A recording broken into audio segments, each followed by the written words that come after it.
Hello everyone, this is Sonia Saini, your SS teacher, and today we are going to study our chapter 10 in history class 7th, and the chapter name is 18th century political formations.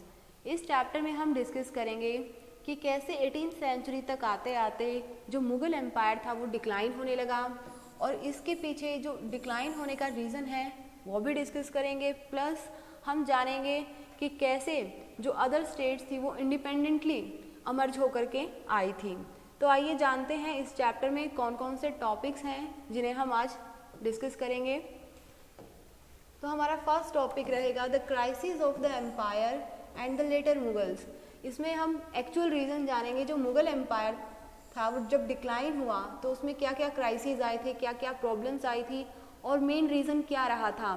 बाद में जो Mughal rulers आए थे उनमें क्या efficiency थी, डिसएफिशिएंसी थी जिसकी वजह से एम्पायर डिक्लाइन हुआ। नेक्स्ट टॉपिक है that is emergence of new states. इस टॉपिक में हम डिस्कस करेंगे कि कैसे जो लोकल गवर्नर्स थे, ज़मींदार थे, सूबेदार थे, ये इनकी पावर अमर्ज होने लगी और कैसे इन्होंने इंडिपेंडेंटली अपनी स्टेट को फाउंड किया। नेक्स्ट टॉपिक है जो स्टेट्स अब अमर्ज हुई थी, सेकंड टॉपिक से कनेक्ट रहेगा हमारा नेक्स्ट टॉपिक। इसमें हम देखेंगे कि जो स्टेट्स अमर्ज होकर के आई थी फिर जो अलग अलग ये इंडिपेंडेंटली अब वर्क करने लग गई थी। नेक्स्ट टॉपिक है वतन जागीर्स ऑफ राजपूत। तो इसमें हम डिस्कस करेंगे कि कैसे कुछ राजपूत ने जो एज अ मुग़ल रूलर्स के एज अ सर्वेंट वहाँ पे रहने लगे थे, उनके लिए काम करने लगे थे, तो कैसे उनको मुग़ल रूलर्स को राजपूत ने वतन जागीर्स दी थी वहाँ पे उनको हैंडल करने के लिए। नेक्स्ट टॉपिक है सीजिंग इंडिपेंडेंस, कि कैसे ये जो अलग अलग जो इंडिपेंडेंस थे जैसे कि सिख, मराठा, जाट्स, ये सब अपनी अपनी जो कम्युनिटीज़ थी कैसे इन्होंने अपने एरिया को कंट्रोल किया, कैसे अपने एम्पायर को एक्सपेंड किया। तो आइए स्टार्ट करते हैं हमारा चैप्टर। चैप्टर के स्टार्टिंग में आपके फर्स्ट पेज पे आपको यहाँ पे इंट्रोडक्शन दिया हुआ है। इसमें स्टार्टिंग में ही आपको बताया हुआ है कि जैसे first half of 18th century था तब यहाँ पे जो दो मैप हैं, ये मैप 1 है जो फर्स्ट पेज पे दिख रहा है, नेक्स्ट पेज पे मैप ये है जो हम बाद में डिस्कस करेंगे इसको। तो पहले हम डिस्कस करते हैं पेज 1 पे जो मैप है। इसमें हमें बताया हुआ है कि कैसे जो मुग़ल एम्पायर था वो डिक्लाइन हो रहा था, रीशेप हो रहा था। क्यों रीशेप हो रहा था यहाँ पे? क्योंकि जो अदर नंबर ऑफ इंडिपेंडेंट जो भी स्टेट्स थी, जो रूलर्स थे, जो किंगडम्स थे वो अमर्ज होने लगे थे, वो उभर कर आने लगे थे। अब डिस्कस करते हैं नेक्स्ट पेज पे जो मैप है।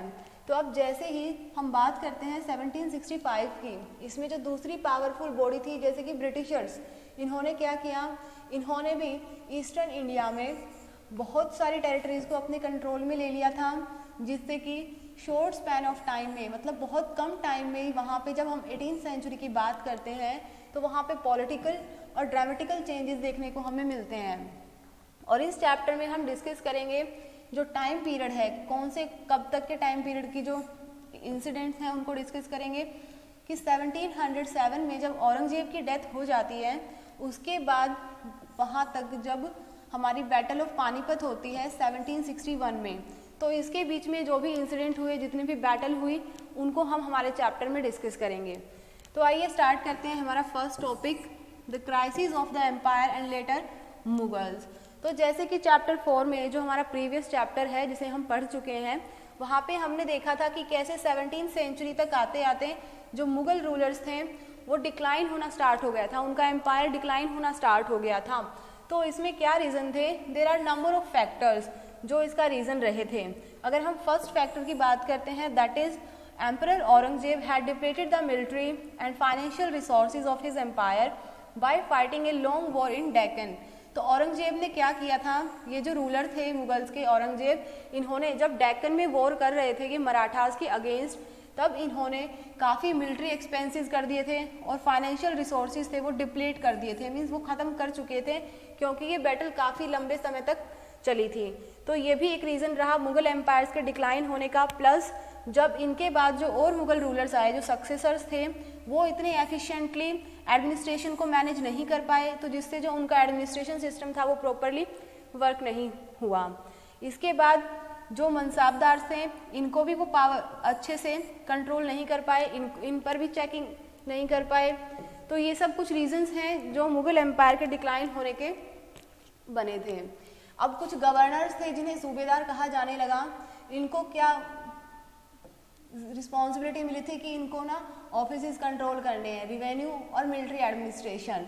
तो जो रिवेन्यू वाले थे इन्हें दीवानी कहा जाने लगा और मिलिट्री एडमिनिस्ट्रेशन को फौजदारी कहा जाता था। अब इन्होंने क्या किया, इन्होंने इतना एक्स्ट्रा ऑर्डिनरी पावर कर लिया था, पॉलिटिकल, इकोनॉमिक, मिलिट्री पावर्स को इतना गेन कर लिया था कि इन्होंने अपने एम्पायर को एक्सपेंड तो कर लिया, लेकिन धीरे धीरे जो लोकल गवर्नर्स थे ये भी कंसोलिडेट हो रहे थे, अमर्ज हो रहे थे, पावरफुल हो रहे थे। तो अब इसमें क्या हुआ कि जो रिवेन्यू आ रहा था इनके पास वो कम होने लगा, और प्लस रिवेन्यू कम होने का रीज़न एक ये भी है कि जो पीजेंट्स और ज़मींदार थे इन्होंने रिवोल्ट कर दिया, रिबेलियन कर दिया था। कंट्री के कौन से पार्ट में किया था, वो नॉर्दर्न और वेस्टर्न इंडिया के पार्ट में किया था। अब ये जो रिवोल्ट किया था इन्होंने, इसका मेन रीज़न क्या था, इसका मेन रीज़न यही था कि जो मुग़ल रूलर्स थे उन्होंने पीजेंट्स पर काफ़ी ज़्यादा टैक्स माउंट कर दिया था। वहीं जब हम बात करते हैं औरंगजेब की, तो Mughal emperors after Aurangzeb were unable to arrest the gradual shifting of political and economical authority into the hand of provincial governors. तो मुगल जो रूलर हैं औरंगजेब, इनके बाद जितने भी एम्परर आए, जितने भी किंग आए, वो सब इस चीज़ों को, ये जो चेंजेस हो रहे थे कि कैसे पॉलिटिकल और इकोनॉमिक पावर है वो गवर्नर्स, लोकल शिफ्टिंग्स ग्रुप्स के हाथों में जा रही थी, इनको रोक नहीं पाए, इनको कंट्रोल नहीं कर पाए। अब नेक्स्ट पेज में हम देखते हैं in the midst of this economic and political crisis. तो ये सब जब क्राइसिस चल रहे थे उस टाइम पीरियड में, तब ईरान के रूलर हैं नादिर शाह, इन्होंने दिल्ली पे अटैक किया था 1739 में, जिसमें इन्होंने यहाँ से काफ़ी ज़्यादा वेल्दी चीज़ों को लूट लिया था। प्लस अब उसी टाइम में अफ़गान के रूलर हैं अहमद शाह अब्दाली, इन्होंने इंडिया में इन्वेड किया, आक्रमण किया था 5 टाइम, और कौन से टाइम के बीच में 1748 टू 1761 में। तो जैसा कि अब हमने देखा कि हर तरफ से जो मुग़ल रूलर्स को कंपटीशन मिल रहा था और कैसे लोकल ग्रुप्स अमर्ज हो रहे थे, तो उस टाइम में डिफरेंट नॉवेल्स थे, इन्होंने अपने ग्रुप बना लिए थे और अब ये 2 फ्रैक्शंस में डिवाइड हो गए थे, ग्रुप अमर्ज होकर के आए थे, जैसे ईरानीज़ और तुरानीज़। तो काफ़ी टाइम के बाद ये जो भी मुग़ल रूलर्स आए थे वो इन ईरानीज़ और तुरानीज़, इन दोनों ग्रुप के हाथों के पपेट बन के रह गए थे। अब ये उनको कंट्रोल करते थे, कैसे करते थे वो हम नेक्स्ट पेज पे डिस्कस करेंगे। क्या किया था इन्होंने 2 मुग़ल एम्परर थे, फ़ारूक सैयार एंड आलमगीर सेकंड, इनको असैसिनेट कर दिया, मीन्स इनको किल कर दिया था। और इनके अलावा जो 2 और थे अहमद शाह एंड शाह आलम सेकंड, इनको इन्होंने ब्लाइंड कर दिया था। तो इतनी बुरी तरह से उनको ट्रीट करते थे। अब हम डिस्कस करते हैं हमारा next topic, emergence of new states, कि न्यू स्टेट्स कैसे अमर्ज हुई with the decline in the authority of the Mughal emperor. तो जैसे जैसे मुग़ल एम्परर की अथॉरिटी डिक्लाइन हो रही थी, तो जो गवर्नर्स थे, लार्ज प्रोविंसेस के सूबेदार थे, ज़मींदार थे, इनके पास अथॉरिटी आ गई थी, पावर आने लगी थी। इन्होंने डिफरेंट पार्ट्स को अपने कंट्रोल में लेना स्टार्ट कर दिया, तो जिससे जो मुग़ल एम्पायर था वो धीरे धीरे फ्रेगमेंट होने लगा number of independent regional states में। तो अब ये 3 ग्रुप्स में डिवाइड हो गया था। तो फर्स्ट पॉइंट को डिस्कस करते हैं यहाँ पे पहले। States that the old Mughal provinces को 3 स्टेट्स में डिवाइड हो गया, अवध, बंगाल एंड हैदराबाद। हालांकि इन्होंने प्रोविंसेस को इंडिपेंडेंटली डिवाइड कर दिया 3 स्टेट्स में, बट जो इन स्टेट्स के जो होल्डर थे, इनका जो इन्फ्लुएंस था, इनका जो टाई था, फॉर्मल टाई, वो डिस्कनेक्ट नहीं हुआ था, वो अभी भी उनके साथ कनेक्शन में ही थे। सेकेंड पॉइंट हमें बताता है that enjoyed the considerable independence under the Mughals as watan jagir, कि कुछ जो राजपूत से सेवरल राजपूत प्रिंसिपैलिटीज, उन्होंने मुगल्स की जो एज अ सर्वेंट उनके अंडर काम करना एक्सेप्ट किया, क्योंकि वो उन्हें वतन जागीर देते थे। थर्ड पॉइंट हमें बताता है कि लास्ट ग्रुप था, उन्होंने क्या किया, they control the Marathas, Sikh and others like Jat, इन्होंने अपनी पावर को अमर्ज किया और कुछ एरिया पर इन्होंने भी कंट्रोल कर लिया। अब आते हैं इन्हीं स्टेट्स के बारे में डिस्कस करेंगे, इन्हीं मुगल्स प्रोविंसेस के बारे में डिस्कस करेंगे। तो जो 3 स्टेट्स थी ये, इनको कौन गवर्न कर रहा था? जो मुगल्स थे, नोबिलिटी हाई पोजीशंस पे थे, जैसे शहादत खान अवध को अवध के थे ये, और जो मुर्शिद कुली खां हैं ये बंगाल के नवाब थे, और हैदराबाद से आसफ जहां, ये तीनों क्या थे? इनकी जो मनसाबदारी पोजीशन थी काफ़ी हाई पोजीशन थी, और इन्होंने आसपास के जो एम्परर्स थे उनका कॉन्फिडेंस और ट्रस्ट इन्होंने विन किया था। अब यहाँ पे भी कुछ दिया हुआ है। चैप्टर 4 में हमने ये भी चीज़ डिस्कस की थी, जात, ये वर्ड हमने डिस्कस किया था। वहाँ पे हमने देखा था कि ये जात की रैंक जितनी ज़्यादा होती है उसकी पोस्ट उतनी ही ऊंची होती है। तो यहाँ पे आसफ जहाँ और मुर्शिद कुली खां की रैंक कितनी है? 7000, और सादत खां की रैंक है 6000। अब नेक्स्ट स्टेट के बारे में स्टार्ट करते हैं हम डिस्कस करना, हैदराबाद। हैदराबाद के फाउंडर कौन थे? इसके फाउंडर थे निज़ाम उल मुल्क अशरफ जहां। ये एक पावरफुल कोर्ट मेंबर थे। किस रूलर के नीचे थे ये? फराख सियार के अगेंस्ट। तो पहले तो इनको गवर्नरशिप दी गई अवध की, फिर इनको साथ में डेक्कन का चार्ज भी मिल गया। अब वहाँ पे क्या हुआ था? वहाँ पे डेक्कन में ना कुछ कंफ्यूजन टर्मोइल सिचुएशन से चल रही थी, जिसका इन्होंने फ़ायदा उठाया, और वहाँ पे जो कोर्ट में जितने भी नोबल्स थे, जितने भी ऑफिसर्स थे, उनके बीच में कंपटीशन हुआ। तो उस कंपटीशन का फ़ायदा उठा करके इन्होंने सारी पावर को अपने हाथों में ले लिया, और वो अकेले उस एरिया के रूलर बन गए। अब इसी के साथ क्या किया? आसफ जहां ने अपने एरिया में नॉर्थ में और साउथ में क्या किया? इन्होंने स्किल्ड सोल्जर और एडमिनिस्ट्रेटर को मंगवाना स्टार्ट कर दिया, इनको अपॉइंट करना स्टार्ट कर दिया। इनको अपॉइंट किया एज अ मनसाबदार, और फिर इनको जागीर ग्रांट कर दी थी। Although he was still a servant of Mughal emperor, he ruled quietly, independently, without seeking any direction from Delhi and facing any interference. तो हालांकि अभी भी ये मुगल रूलर्स के कंट्रोल में नहीं थे, अपनी तरफ से काम कर रहे थे, लेकिन उनके सर्वेंट अभी भी थे ये। और इसी के साथ इन्होंने क्या किया? ये जो हैदराबाद स्टेट थी, ये कंटिन्यूसली कॉन्स्टेंटली इनकी स्ट्रगल्स चल रही थी, वॉर चल रही थी मराठास के साथ वेस्ट में, और तेलुगु वॉरियर्स के जो चीफ्स थे, नायकास, इनके साथ चल रही थी। अब आते हैं नेक्स्ट पेज पे। यहाँ हम डिस्कस करेंगे अवध के बारे में। तो अवध के फाउंडर थे बुरहा उल मुल्क शहादत खान, हम इनको शॉर्ट में शहादत खान करके लर्न रखेंगे इनका नेम। और इन्होंने इसकी फाउंडेशन की थी इन द ईयर 1722 में। तो जो अवध की जब हम बात करते हैं तो अवध कैसा रीजन है? ये एक प्रॉस्पेरस रीजन है, क्योंकि यहाँ पे जो लैंड है वो काफ़ी फर्टाइल है, और जो ट्रेड रूट है वो काफ़ी पॉपुलर था इंडिया और बंगाल के बीच में।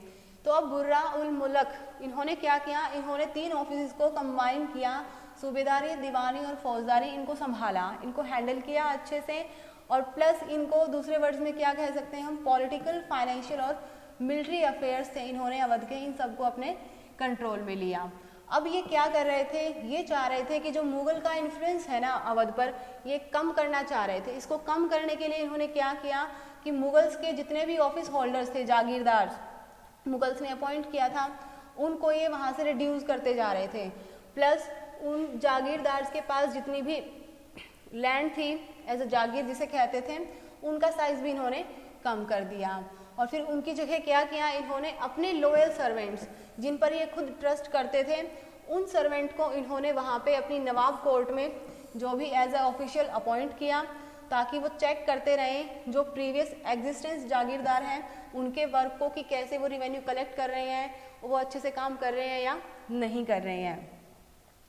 और साथ में इन्होंने राजपूत के जो ज़मींदार थे इनकी लैंड को सीज किया, प्लस जितनी भी एग्रीकल्चर फर्टाइल लैंड थी अफगान्स की, इनको भी सीज किया। अब इस टाइम में और क्या हुआ था कि ये स्टेट थी ना, ये लोकल बैंकर्स और महाजन जो लोन्स के लिए इन पर डिपेंड रहने लग गए। अब यहाँ पे क्या होता था, जो जितना ज़्यादा बिडर, जिसकी जितनी ज़्यादा बिडर हाईएस्ट होगी उसी को राइट मिलेगा टैक्स को कलेक्ट करने के लिए। तो अब ये जो सिस्टम था टैक्स को कलेक्ट करने का, इसको क्या कहा जाता था? इजाराज। और ये जो रिवेन्यू फार्मर्स होते थे जो ये कलेक्ट करते थे, इनको क्या कहा जाता था? इजारदार्स। अब इनके टाइम पीरियड में क्या हुआ था? शहादत खान के टाइम में इन्होंने क्या किया? इन्होंने रिवेन्यू फार्मर्स को पूरी फ्रीडम दे दी कि टैक्स को असिस्ट करें और कलेक्शन के लिए। प्लस इनके टाइम पीरियड में 2 ग्रुप और डेवलप होकर के आए थे, मनी लैंडर्स और बैंकर्स। अब डिस्कस करते हैं हम बंगाल के बारे में। तो जो बंगाल के फाउंडर हैं, एक्चुअली में स्टार्टिंग में जब मुगल का कंट्रोल धीरे धीरे ख़त्म हो रहा था बंगाल से, तो उन्होंने मुर्शिद कुली खां को वहाँ पे एज ए नायाब अपॉइंट किया। जैसे ओरम के बारे में हमने पढ़ा है, वो उनके फाउंडर थे, गवर्नर अपॉइंट हो गए थे, लेकिन यहाँ पे ये एज ए नायाब अपॉइंट हुए। एक फॉर्मल सूबेदार के रूप में इनको अपॉइंट नहीं किया गया, लेकिन बहुत जल्द ही इन्होंने क्या किया, लाइक हैदराबाद और अवध के जो नवाब जो रूलर थे उनकी तरह इन्होंने भी तीनों ऑफिसेज में पॉलिटिकल, फाइनेंशियल और जो मिलिट्री एडमिनिस्ट्रेशन इनका जो भी था उसको अपने कंट्रोल में ले लिया। अब इन्होंने क्या किया, इन्होंने भी मुगल इन्फ्लुएंस को कम करने के लिए बंगाल से जितने भी मुगल्स के जागीरदार थे इनको उड़ीसा में ट्रांसफ़र कर दिया। प्लस अब जो रिवेन्यू उन्होंने कलेक्ट किया था, ये कौन सी फॉर्म में कलेक्ट करते थे, ये कैश की फॉर्म में कलेक्ट करते थे। तो अब ये ज़मींदार से कैश की फॉर्म में रिवेन्यू कलेक्ट करते थे, तो कई बार ज़मींदार के पास इतनी अमाउंट नहीं होती थी कि वो उनको पे कर पाएँ, तो वो क्या करते थे, बैंकर से और मनी लैंडर से उसको बोरो करते थे मनी को। और जो भी ज़मींदार ये अमाउंट पे नहीं कर पाता था, those who were unable to pay, तो उनकी लैंड उनसे फोर्सफुली ले ली जाती थी। तो इस तरह से हम देख सकते हैं इस स्टेट में भी बैंकर्स के बीच में एक कनेक्शन सा बन गया था। तो अब यहाँ पे एग्जाम्पल दिया हुआ है कि कैसे बंगाल में जब अली वर्दी खां का रूलिंग पीरियड था, उस टाइम पे जो बैंकिंग हाउस के लिए एक जो पर्सन फेमस थे वो थे जगत सेठ। अब यहाँ पे हम डिस्कस करेंगे कॉमन फीचर किन के, ये जो तीनों स्टेट के बारे में हमने पढ़ा है अभी, उन तीनों स्टेट्स के बारे में। तो फर्स्ट पॉइंट बताता है कि तीनों ने क्या किया था, तीनों ने जागीरदारी जो सिस्टम था इसको ख़त्म कर दिया था, क्योंकि उन्हें लगता था कि ये मुगल्स ने स्टार्ट किया है तो उनका इन्फ्लुएंस रहेगा। अब इन्होंने क्या किया, डिफरेंट टैक्स जो मेथड था कलेक्ट करने का उसको यूज़ किया। तीनों ने सेम कलेक्ट मेथड यूज़ किया। प्लस अब जब थर्ड कॉमन फीचर की बात करते हैं कि तीनों के टाइम में किसका ज़्यादा डिपेंड रहते थे लोग, किससे ज़्यादा कनेक्ट रहते थे, बैंकर से और मर्चेंट से, क्योंकि ज़मींदार के पास इतनी अमाउंट नहीं होती थी कि वो पे कर पाएँ, और उस अमाउंट को लेने के लिए वो कई बार इनसे मनी को बोरो करते थे। अब बात करते हैं हम हमारे नेक्स्ट टॉपिक की, वतन जागीर्स ऑफ राजपूत। तो जैसे बहुत सारे राजपूत थे, कुछ अम्बेर से बिलोंग करते थे, कुछ जोधपुर से, तो वो मुगल रूलर्स को एज अ सर्वेंट ट्रीट कर रहे थे, उनके लिए एज अ सर्वेंट काम भी कर रहे थे। और बदले में क्या किया हुआ था, मुगल रूलर्स ने उन्हें ऑटोनॉमी मीन्स पावर के रूप में क्या दी हुई थी, लैंड दी हुई थी, वतन जागीर, जिस पर वो कंट्रोल करते थे। लेकिन धीरे धीरे इन्होंने क्या किया, आसपास के एरियाज में अपना कंट्रोल करना स्टार्ट कर दिया। तो जैसे अजीत सिंह की बात करते हैं जो जोधपुर के रूलर थे, इन्होंने भी पॉलिटिक्स में, जो मुगल कोर्ट में जो पॉलिटिक्स होती थी वहाँ पे अपना इंटरेस्ट दिखाना स्टार्ट कर दिया। These influential Rajput families claim the सूबेदारीज of rich provinces of Gujarat and मालवाज। तो इन्हीं के साथ कुछ राजपूत फैमिलीज थी जो सूबेदारीज रखती थी, जैसे कि गुजरात में और मालवा में। अगर हम बात करते हैं राजा अजीत सिंह जो जोधपुर के थे, गवर्नरशिप मिली थी इनको गुजरात में, और सवाई राजा सिंह ऑफ अम्बेर, इनको गवर्नरशिप मिली थी मालवा की। अब नेक्स्ट पेज पे देखते हैं कि कैसे इन लोगों ने अपनी टेरिटरी को एक्सपेंड किया। तो जो अम्बेर थे इन्होंने क्या किया, जो बूंदी के आसपास की जितनी भी एरियाज था उनको कवर किया, और वहीं राजा जयसिंह ने न्यू कैपिटल को फाइंड आउट किया, जयपुर को, और वहीं पे इनको सूबेदारी दी गई थी आगरा में 1722 में। अब कुछ टाइम बाद क्या हुआ, जो मराठास थे ना, इनकी पावर काफ़ी बढ़ गई थी, जिसकी वजह से जो राजपूत थे ये ज़्यादा एक्सपेंड नहीं कर पाए। अब हम डिस्कस करते हैं सीजिंग इंडिपेंडेंस, उन कम्युनिटीज़ के बारे में, उन लोगों के बारे में कि कैसे उन्होंने अपनी पूरी कम्युनिटी को इस्टेब्लिश किया और एक पर्टिकुलर एरिया पे अपना एम्पायर इस्टेब्लिश किया। तो यहाँ पे हम बात करते हैं सिख की। तो सिख के नाम से अगर आपको याद हो तो हमने प्रीवियस चैप्टर में पढ़ा था बाबा गुरु नानक देव जी के बारे में। वो सिखों के पहले गुरु थे और सिखों के टोटल 10 गुरु हैं। तो फर्स्ट हैं बाबा गुरु नानक देव और जो 10th हैं वो है गुरु गोबिंद सिंह। तो गुरु गोबिंद सिंह ने क्या किया था, इन्होंने भी बहुत से बैटल्स की थी, बहुत से स्ट्रगल किए थे अगेंस्ट द राजपूत रूलर और मुगल रूलर्स के बारे में। और ये जो इन्होंने किया था, ये जो खालसा इनका एक इंस्टीट्यूट है, ये बना था 1699 में। इसके बनने से पहले भी इन्होंने मुगल्स और राजपूत के अगेंस्ट कई बार लड़ाई लड़ी थी और बनने के बाद में भी। तो जब इनकी डेथ हो गई in the year 1708, Khalsa rose revolt against the Mughal authority under the Banda Bahadur leadership. इनकी डेथ के बाद जो खालसा था, ये जो इंस्टीट्यूट था, इसने पूरा एक रिवोल्ट का रूप ले लिया था और इन्होंने रिवोल्ट किया था मुगल अथॉरिटी के अगेंस्ट। किसकी लीडरशिप में? बंदा बहादुर की लीडरशिप में। और इन्होंने डिक्लेयर किया था, इन्होंने गुरु नानक देव जी और गुरु गोबिंद सिंह के नाम पे कॉइन्स मिंट करना स्टार्ट कर दिए थे, कॉइन्स चलाए थे। प्लस अब इन्होंने एडमिनिस्ट्रेशन सेटअप किया था अपना सतलुज और जमुना रिवर के बीच में जो एरिया था वहाँ पे। अब बंदा बहादुर को मुगल रूलर्स ने 1715 में कैप्चर किया और इनको एग्जीक्यूट किया गया 1716 में। Under the number of able leaders in the 18th century, Sikh organised themselves into number of bands. तो जैसे जैसे 18th सेंचुरी में बहुत सारे लीडर आ रहे थे इनकी और कम्युनिटी में, तो इन्होंने क्या किया, एक नंबर ऑफ बैंड बनाया जिसे जत्था कहा जाता था, बाद में जिसे मिसल्स कहा जाने लगा। अब इनकी जो कंबाइंड आर्मी की फोर्स थी उसे दल खालसा कहा जाता था। और ये लोग कहाँ मिलते थे? ये लोग अमृतसर में मिलते थे। और किन टाइम पे मिलते थे? बैसाखी और दिवाली के टाइम पे। वहाँ पे ये लोग एक कलेक्टिव डिसीजन लेते थे। उस डिसीजन को क्या कहा जाता था? रिजोल्यूशन ऑफ द गुरु या फिर गुरु माताज। अब इन्होंने एक टर्म इंट्रोड्यूस की थी, राखी।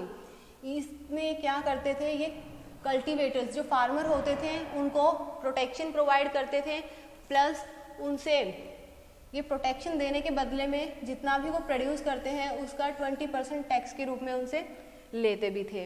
अब गुरु गोबिंद सिंह के आइडिया से इंस्पायर, उनके बिलीफ से इंस्पायर, ये क्या कहते थे कि राज करेगा खालसा, वो इसमें बिलीव करते थे। अब कुछ मुगल गवर्नर्स थे जैसे अहमद शाह अब्दाली, इन्होंने पंजाब के एरिया को कवर कर लिया था। और सरकार of Shri Hind Mughals from the Mughals, तो इनके अगेंस्ट भी रिवोल्ट्स हुए।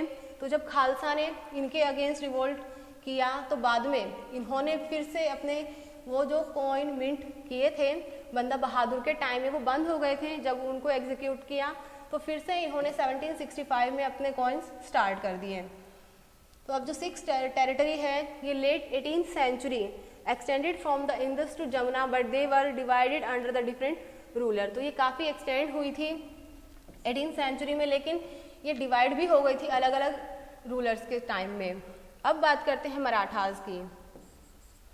Maratha kingdom was another powerful regional kingdom to arise out of the sustain position to the Mughal rule. तो मुगल रूल को अराइज करने के लिए में जो अपोजिशन किया था उसमें से एक थी मराठा किंगडम। तो जब हम बात करते हैं शिवाजी की, तो इन्होंने एक कार्य स्टार्ट किया था with the support of Deshmukh, Mughal rulers के अगेंस्ट अपने इस्टेब्लिश किया। प्लस यहाँ पे एक न्यू टर्म है पीजेंट्स, ठीक है, इन्होंने पीजेंट्स की हेल्प ली थी जिन्हें कुनबीस कहा जाता था और जिनको बाद में इनकॉर्पोरेटेड किया गया मराठास आर्मी में। अब शिवाजी की डेथ के बाद जो भी इनको सर्व कर रहा था, शिवाजी सक्सेसर को सर्व कर रहा था, वो थे चित्पावनास ब्राह्मण। और ये कैसे सर्व कर रहे थे? पेशवा के रूप में, जिन्हें प्रिंसिपल मिनिस्टर कहा जाता था। अब पूना को इन्होंने क्या बनाया था? कैपिटल बनाया था मराठा की किंगडम में अंडर द पेशवाज। अब पेशवा के अंडरशिप में क्या हो रहा था? जो मराठास थे इन्होंने अपनी मिलिट्री ऑर्गेनाइजेशन को काफ़ी सक्सेसफुली डेवलप कर लिया था। अब उसका रिजल्ट क्या रहा? इन्होंने मुगल्स के जितने भी फोर्टिफाइड एरियाज थे, जितनी भी सिटीज़ थी, या फिर हम कह सकते हैं जितनी भी सप्लाई लाइन्स थी, रीइंफोर्समेंट थी, इन सब पर रेड की और उनको अटैक किया और उनके साथ वार करना स्टार्ट कर दिया। तो रिजल्ट क्या रहा? 1720 से 1761 में मराठास जो एम्पायर था ये काफ़ी एक्सपेंड हुआ। और फिर बाय द 1730 में लोग इन्हें क्या मानने लगे? लोग इन्हें अपना ओवरलोड मानने लगे एंटायर द डेक्कन पेनिनसुला में। और प्लस फिर इन्होंने क्या किया? इन्होंने 2 टैक्स लगाए थे, चौथ और सरदेशमुखी, ये भी इन्होंने पूरे अपने रीजन में लगाए थे। अब जब रेड किया था इन्होंने दिल्ली में 1731 में, तो उससे जो मराठा फ्रंटियर्स थे इनका डोमिनेशन एक्सपेंड हुआ था। राजस्थान पंजाब से नॉर्थ में, Bengal Orissa in east, Karnataka Tamil and Telugu in the countries south. फिर अब जब मिलिट्री कैंपेन्स लगाए थे मराठाज ने, इन्होंने अपने एडमिनिस्ट्रेटिव सिस्टम को भी इफेक्टिवली डेवलप किया था। अब इन्होंने अपनी पावरफुल आर्मीज को भी रेज किया था। किन किन चीफ्स के अंडर में किया था? Scindias of Gwalior, Gaekwad of Baroda, Bhonsle of Nagpur, इनकी लीडरशिप में इन्होंने किया। अब उज्जैन एक्सपेंड हुआ under the leader patronage of Scindias और इंदौर हुआ था होलकर्स के पैट्रोनेज में। तो अब इन चीज़ों से क्या हुआ था, जो सिटीज़ थी वो प्रॉस्पेरस हो रही थी और काफ़ी अच्छा ट्रेडिंग सेंटर बन गई थी कमर्शियल एक्टिविटीज़ के लिए। तो अब जो नए रूट थे एमर्ज होकर के आए थे मराठाज ने, जिन्हें कंट्रोल किया था। अब ये क्या, जो पूना में जो जाती थी, जैसे सिल्क प्रोड्यूस होती थी चंदेरी रीजन से, तो इन्होंने इस रूट को कंट्रोल कर लिया। अब भरनपुर से एक रूट ट्रेड होता था आगरा और सूरत के बीच में, और प्लस पूना और नागपुर होता था साउथ एरिया में, लखनऊ और इलाहाबाद इन द ईस्ट में था। अब बात करते हैं जाट्स की। तो जैसे अदर स्टेट्स में पावर आई थी उनके पास, उन्होंने कंसोलिडेट किया, अपने रीजन को कंट्रोल में लिया, तो ऐसे ही जब हम बात करते हैं जाट्स के बारे में, तो यहाँ पे दो इम्पोर्टेंट नेम आते हैं हमारे सामने, चूड़ामल और सूरजमल। इन्होंने क्या किया था, इन्होंने जो दिल्ली सिटी है वेस्ट से पहले तो इसको कंट्रोल में किया। बाय द 1680s इन्होंने जो एरिया आता है दिल्ली और आगरा के बीच में, धीरे धीरे इनको कंट्रोल में करना स्टार्ट किया और इनको अपना डोमिनेशन एस्टैब्लिश किया। और जो जाट्स थे ये भी किसको ज़्यादा फेवर करते थे, एग्रीकल्चरिस्ट थे, और प्लस इन्होंने पानीपत और बल्लभगढ़ में अपने ट्रेडिंग सेंटर को एस्टैब्लिश किया। अब जो सूरजमल थे इन्होंने क्या किया, इन्होंने भरतपुर को एक स्ट्रॉन्ग स्टेट के रूप में अमर्ज किया। और जब नादिर शाह ने दिल्ली में अटैक किया था 1739 में, तो बहुत से जो इनके सिटीज़ वाले थे जो रिफ्यूजी हो गए थे वहाँ से, वहाँ वो भरतपुर में आकर के रहे थे।